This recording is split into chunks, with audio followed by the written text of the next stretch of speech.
Después de la tormenta, siempre sale el sol.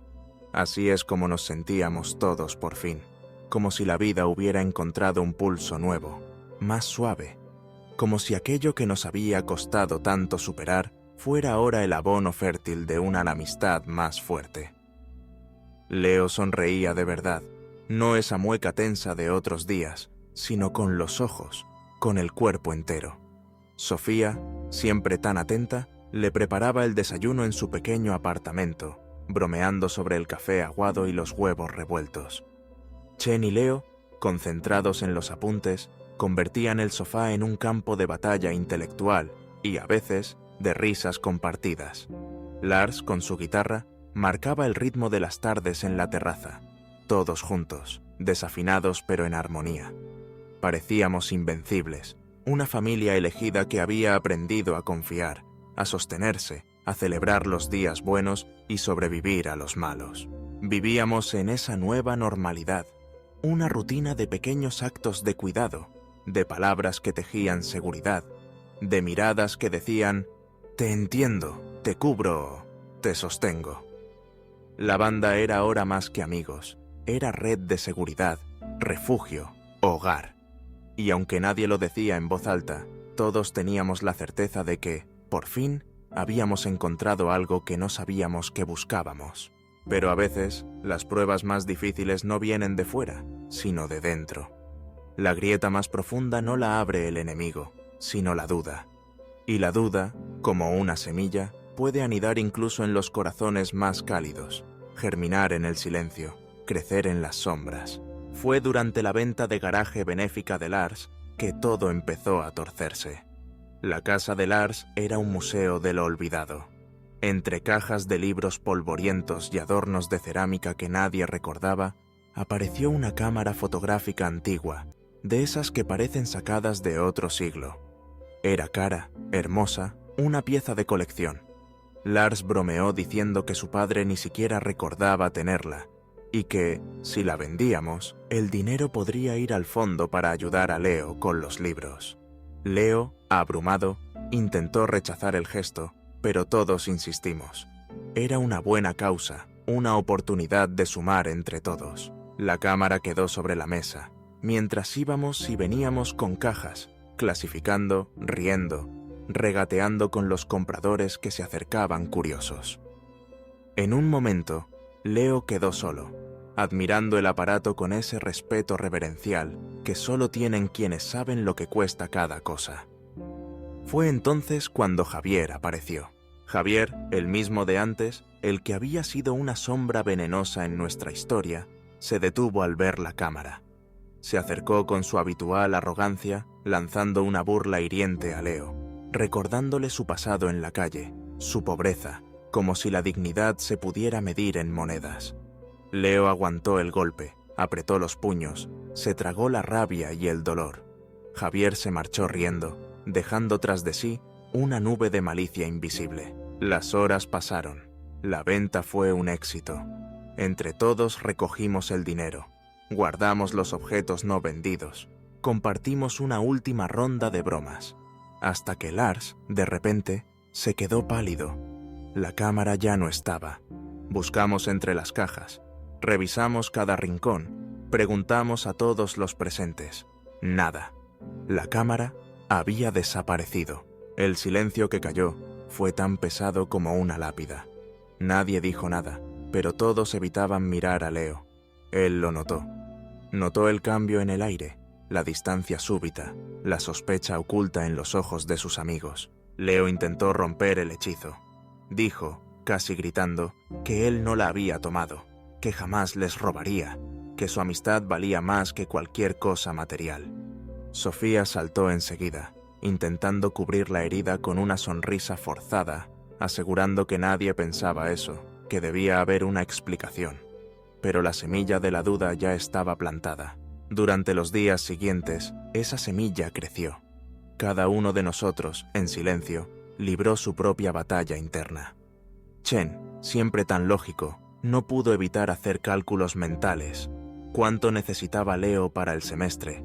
¿Cuánto valía la cámara? Las matemáticas no tienen corazón, y aunque Chen no quería creerlo, La conclusión lo perseguía. Maya, queriendo ser neutral, se volvió excesivamente cuidadosa. Cuando Leo ofreció invitar un café, Maya lo rechazó con una vehemencia que dolió más que cualquier acusación directa. Lars, sintiéndose culpable por su propia sospecha, intentó compensar regalándole a Leo una chaqueta nueva, un gesto incómodo que solo subrayó la distancia. Sofía fue la única que peleó abiertamente, discutiendo con todos en privado, defendiendo a Leo con una pasión que solo tienen quienes aman sin condiciones. Pero el daño estaba hecho. En la plaza, donde antes reinaban la risa y la complicidad, ahora se sentía el peso de lo no dicho, de las miradas furtivas, de las conversaciones que se callaban al llegar Leo, de los silencios más elocuentes que cualquier palabra, hasta que Leo no pudo más. Estalló, cansado de las miradas de lástima, de los regalos incómodos, del ambiente enrarecido. Les gritó que ya no podía soportar la sospecha, que si no confiaban en él, entonces ya no lo necesitaban. Chen, intentando ser racional, habló de probabilidades, de hechos, pero Leo lo interrumpió, dolido, recordándoles que la confianza no es una cuestión de lógica, sino de fe, que lo único que tenía era su lealtad, y que si eso era tan frágil, entonces no quedaba nada que salvar. Leo se fue, y nadie lo detuvo. La grieta que había comenzado como una fisura era ahora un abismo. El remordimiento llegó después, como llega siempre, tarde, pero implacable. Lars, repasando los videos que Maya había grabado durante la venta, buscaba quizá una prueba de la inocencia de Leo, o tal vez solo una explicación para su propia culpa. Y la encontró, aunque no de la manera que esperaba. En uno de los videos se veía a Javier. Después de burlarse de Leo, esperó a que todos se fueran a comer. En un descuido, distrajo a un par de compradores y, con un movimiento rápido y cobarde, tomó la cámara y se la metió bajo la chaqueta antes de marcharse. Lars, temblando de rabia y vergüenza, reunió al grupo y les mostró el video. Nadie pudo sostener la mirada. Maya rompió a llorar, lamentando haber desconfiado de su hermano por el veneno de una serpiente. Chen, avergonzado, reconoció que había dejado que la lógica fuera más fuerte que la lealtad.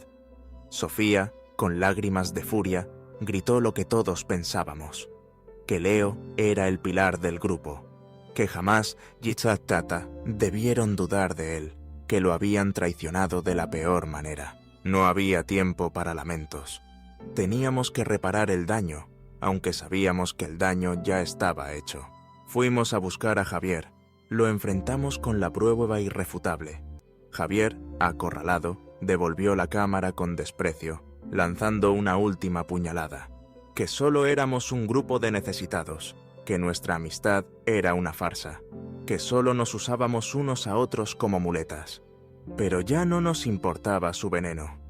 Teníamos lo que habíamos venido a buscar. Encontramos a Leo sentado solo en el muelle, mirando el agua.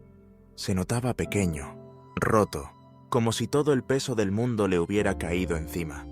Nos acercamos en silencio, sin palabras, con la cámara en las manos y el corazón en la garganta. Lars, con voz temblorosa, le pidió la oportunidad de ganarse su confianza de vuelta, reconociendo que no había palabras que pudieran limpiar el error, que no esperaban perdón, solo la posibilidad de reconstruir lo perdido. Leo miró la cámara, luego a nosotros. No sonrió. Nos miró con una seriedad nueva, con la sabiduría amarga de quien ha sido herido por aquellos en quienes más confiaba. Nos dijo, despacio, que la confianza no es una llave que se pierde y se encuentra. Es un espejo que, una vez agrietado, nunca vuelve a reflejar lo mismo, que podíamos intentar pegarlo, pero que siempre veríamos la grieta, y que él también.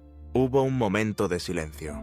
Nadie intentó abrazarlo, ni pronunció frases vacías de consuelo. Nos sentamos a su lado, en el muelle, mirando el agua juntos, compartiendo el peso de la culpa y el dolor. No era un final feliz, pero sí uno verdadero.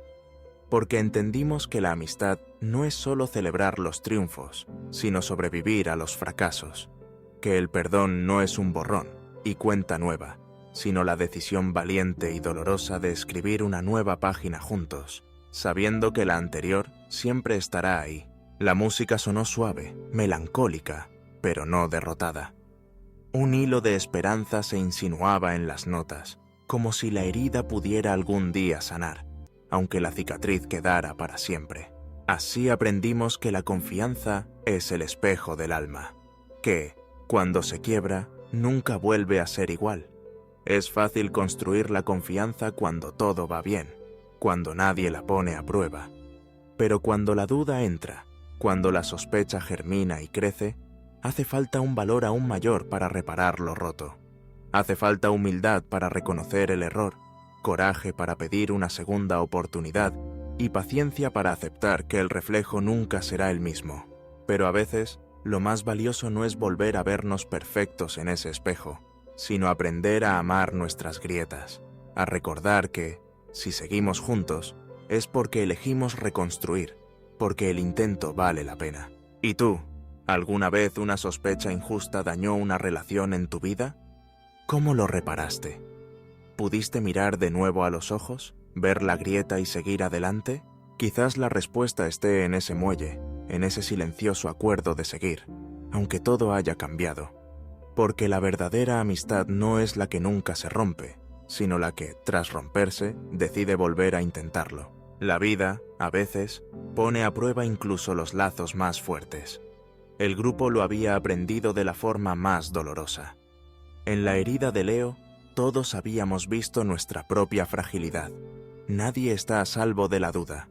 Todos, en algún momento, podemos fallar, podemos desconfiar, podemos herir a quienes más amamos. No es el error lo que nos define, sino lo que elegimos hacer después. Quizá, con el tiempo, la música vuelva a sonar en perfecta sincronía. Quizá las risas recuperen su autenticidad. O quizá no. Pero, mientras exista la voluntad de reconstruir, mientras haya manos dispuestas a pegar los pedazos, mientras el intento siga valiendo la pena, habrá esperanza. La grieta en el espejo nos recuerda que somos humanos, que nuestras relaciones son frágiles, complejas, llenas de matices. Nos recuerda que la confianza es un regalo precioso, que se gana cada día y se puede perder en un instante, que recuperarla exige más valor que construirla por primera vez. Pero también nos enseña que el amor, la amistad y la lealtad más sinceras no temen a las cicatrices. Las aceptan, las integran, las convierten en parte de la historia. Y, a veces, esa historia, aunque rota, es más hermosa porque sobrevivió. Así cerramos este capítulo, sentados juntos en el muelle, mirando el agua, dejando que el silencio hable por nosotros. No hay promesas grandilocuentes, ni finales de cuento. Solo la certeza de que seguimos aquí, dispuestos a intentarlo una vez más. Porque la confianza es el espejo del alma. Una vez agrietado, nunca vuelve a reflejar lo mismo. Repararlo requiere más valor que construirlo. Pero, a veces, ese intento es lo que da sentido a todo. Y así, con la música tiñendo el aire de melancolía y esperanza, dejamos que la noche caiga sobre nosotros, sabiendo que, aunque la grieta sigue ahí, aún podemos elegir mirarnos, reconocernos y seguir adelante, juntos.